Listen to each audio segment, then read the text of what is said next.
Well, there you have it. Less than 12 hours after I put out that emergency broadcast video yesterday, we did see some Iranian and Pakistani conflict take place. It is a war, even if it's not called that by mainstream media. What happens next is going to shape the next couple of weeks.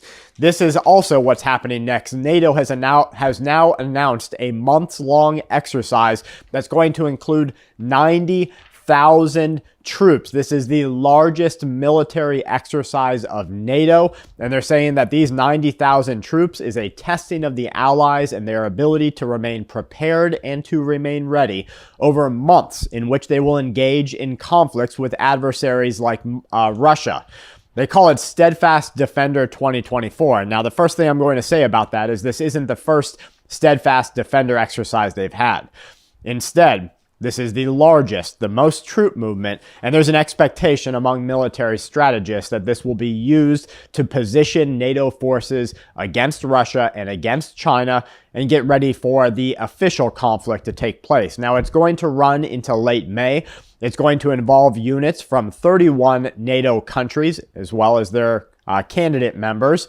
The U.S. General Christopher Cavoli, NATO's Supreme Allied Commander Europe, has told journalists that this is a series of small individual drills that will span from North America all the way over to NATO's eastern flank, and it will be right on the Russian border. Now, the initial information that we're seeing come out of Russia is they're absolutely fuming over this. They're calling it an act of aggression. Russia says you had better back up or they will be forced to act to protect their own sovereignty and territorial integrity.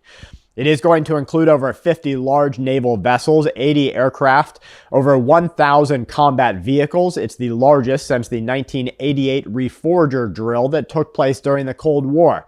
Now, anybody who knows anything about history knows that they ran that drill at that time at a position in history that they felt they were going to be most likely engaging in military conflict with another nation. That's what they're doing right now. They're getting these positional forces ready.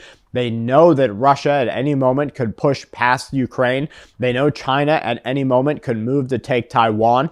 We're already starting to see the Middle East all but blow up. So what happens in the next couple of days, next couple of weeks is really going to make you pay attention to what they say they're doing right now. It is a U.S.-led alliance. They're dispatching thousands of troops to the eastern flank. Admiral Rob Bauer, he's the chair of NATO's military committee, said this scale of exercise is a demonstration to the enemies of NATO that they will be ready to take them on at any moment. This is a record number of troops that we can bring to bear, and to have an exercise within that size across the alliance, across the ocean, all the way from U.S. to Europe. Now, we're seeing military strategists that are pushing for a Russian win of this conflict, saying that it's time to nuke NATO. They're saying wipe out the United States of America. They're already reiterating the claims that Putin needs to use a nuclear weapon to wipe out different parts of the USA's coastline. We're also seeing the assurance that Russia will use a nuclear weapon if anybody pushes into Russian territory. Now, we're seeing that, aren't we? Because Ukraine just moved a drone, the furthest ever, hitting St. Petersburg. Now, imagine if we had an enemy drone that was capable of taking out a whole building, hit Dallas, Texas, even if it was flown over the border. If it hit Dallas, Texas, game over. Now, 10 years ago, 5 years ago, I would have said that's the start to a major conflict that would draft military-age men all across the USA. But after we see what they're doing with the rebels in the Middle East, they might just tell them, hey, please don't do that again. We're trying to engage in capitalism over here in our own corrupt form. So they're saying we have to realize it's not a given that we are in peace. We have to have these plans. We are preparing for a conflict. We are not seeking any conflict, but if they attack us, we have to be ready.